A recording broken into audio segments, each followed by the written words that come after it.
I put out a call on Facebook for women to share their stories, and Lauren Moroney volunteered.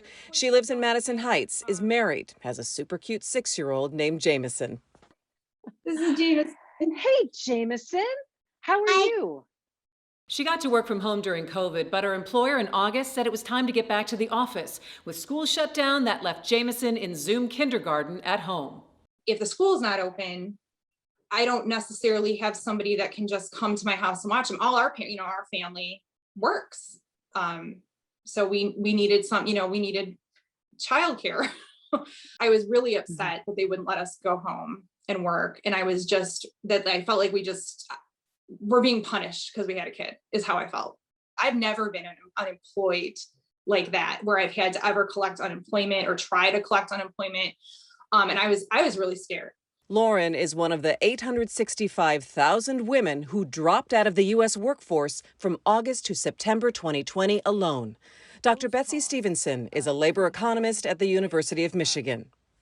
What I was concerned about back last spring, and we saw really come out, was that these women who were trying to work from home or being laid off were dealing with kids who were at home. And we saw a lot of women going all the way back to last summer who just couldn't go back to their jobs even when they were recalled because they had kids at home. And we've seen women who've had to actually voluntarily leave jobs. And then we've seen other women just really struggling to hang on. And so I don't even think the pace of job loss and job leaving for women is over. So what are the numbers that we are looking at right now? Millions of women who have left the workforce, or what are the most current numbers that we have? Well, look, the most current number is that we have 9.5 million fewer jobs today than we had at the start of the pandemic. And, women represent a slightly disproportionate share of those jobs.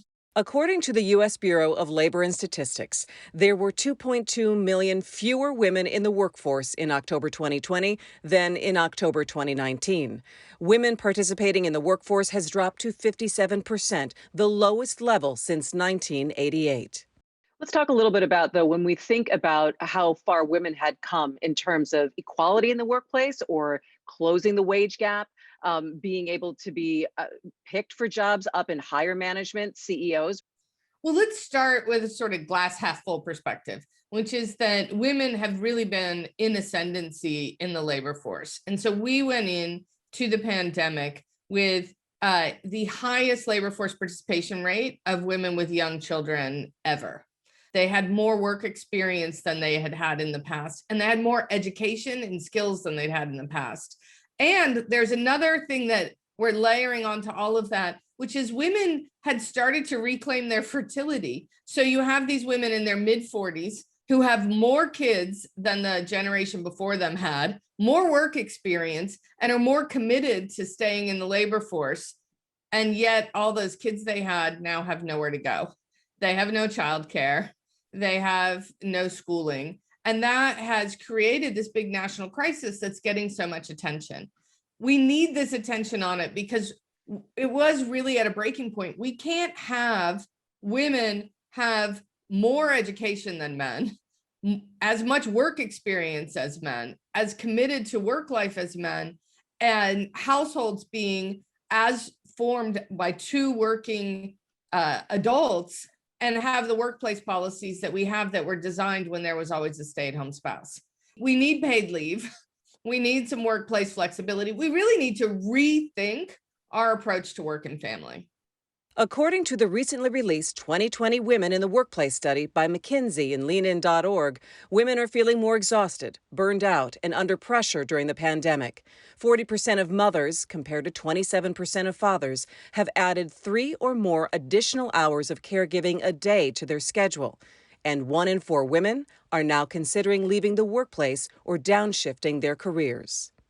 This past year hurt women so much in so many different ways. So it's number one that women make up the disproportionate amount of service workers who lost their jobs in this economy, and then the public sector jobs in this economy. Julie Kashen is the director of Women's Economic Justice at the Century Foundation.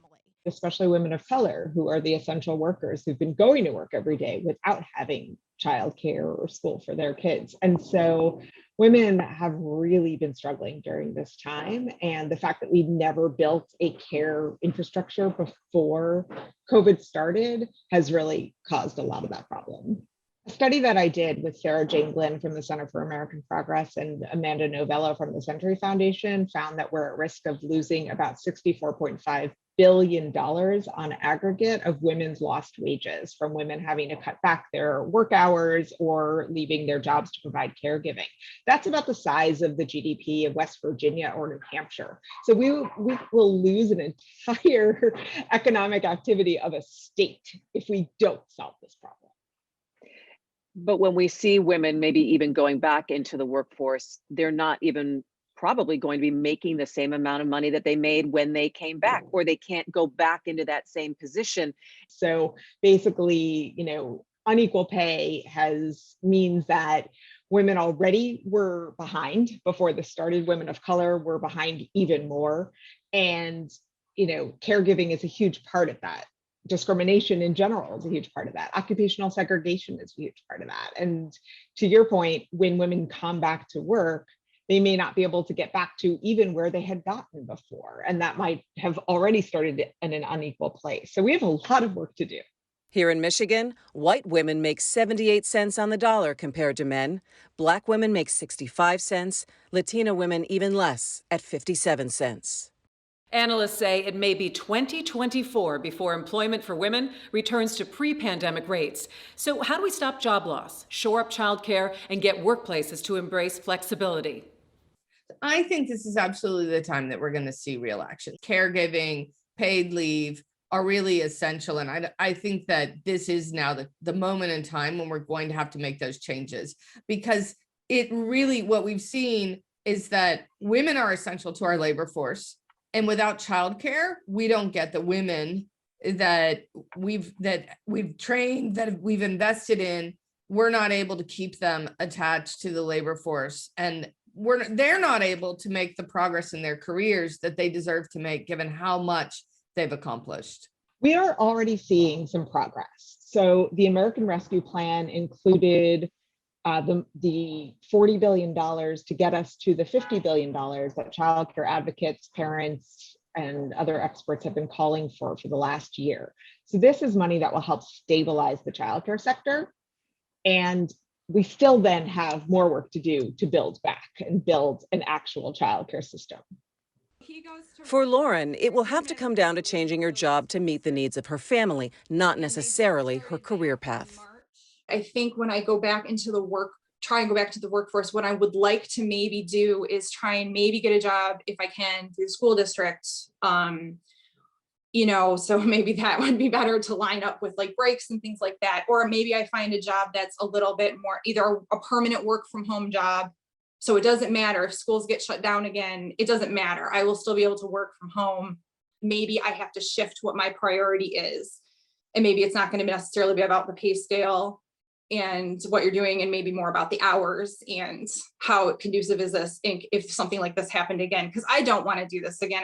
When I go back, I want to make it very clear that I'm working for a company or a boss that is sympathetic to something like this. And I'm not going to have to lose another job because you're looking at your bottom line and not what everybody else in the world is going through.